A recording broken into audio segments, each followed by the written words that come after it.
मूळच्या रत्नागिरी जिल्ह्यातील आणि सध्या पुण्यातील बिबेवाडी परिसरात राहणाऱ्या जान्हवी वरेकर या कोल्हापुरात त्यांच्या आईच्या उत्तरकार्यासाठी आल्या होत्या।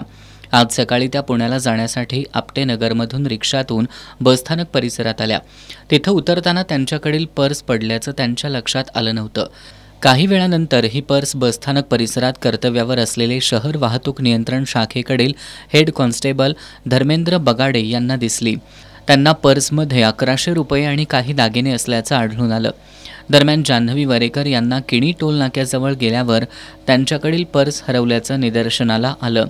त्यांनी त्यांचे पोलीस दलात कार्यरत असलेले चुलत भाऊ आनंदा पंदारे यांच्याशी संपर्क साधला। पंदारे यांनी बगाडे यांच्याशी संपर्क साधल्यानंतर पर्स सापडल्याची माहिती दिली। पर्समधील आधार कार्डवरून पर्स जान्हवी वरेकर यांचीच असल्याची खात्री करून 1100 रुपये रोकड आणि सुमारे 13 लाख रुपये किमतीचे 11 तोळे दागिने असलेली पर्स जान्हवी वरेकर यांना प्रामाणिकपणे परत करण्यात आली। या प्रामाणिकपणाबद्दल जिल्हा पोलीस अधीक्षक योगेश कुमार गुप्ता आणि शहर पोलीस उपाधीक्षक प्रिया पाटील, वाहतूक शाखेचे निरीक्षक नंदकुमार मोरे यांनी हेड कॉन्स्टेबल धर्मेंद्र बगाडे आणि राजू पाटील यांचा सत्कार केला।